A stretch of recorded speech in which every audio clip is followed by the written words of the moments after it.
Hai, Assalamualaikum.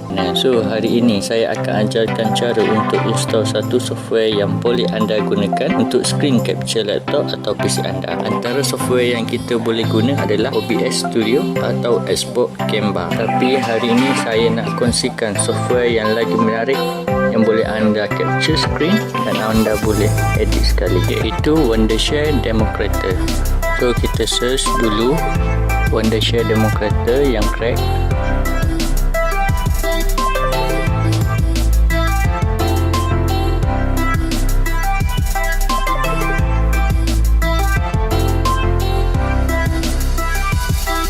Dan lepas tu kita scroll ke bawah,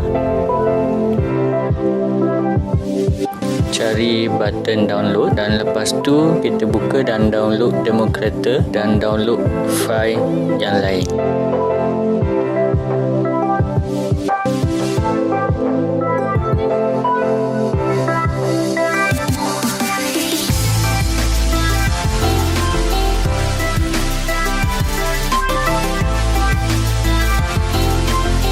Tapi sebelum kita install, kita kena turn off dulu Windows Defender ataupun antivirus yang lain.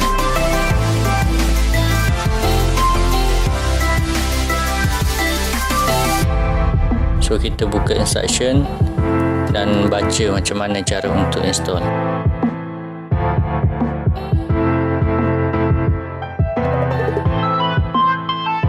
So, kita install dulu software ni dan pilih lokasi kat mana kita nak install.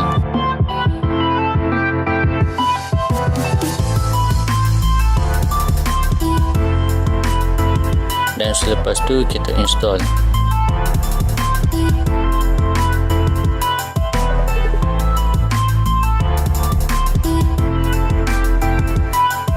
Bila dah siap install, kita launch software tu. Kita akan masukkan serial key dengan email kita.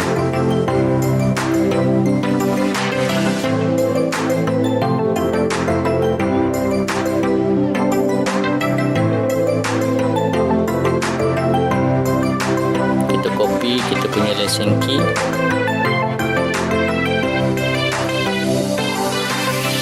Dan masukkan lesen key kita dan email yang kita nak pakai.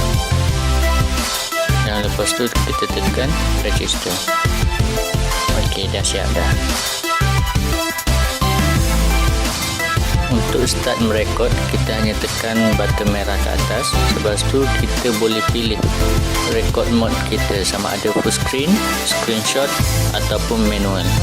Dan kita boleh tutup ataupun on audio dekat PC kita, dan kita boleh start merekod.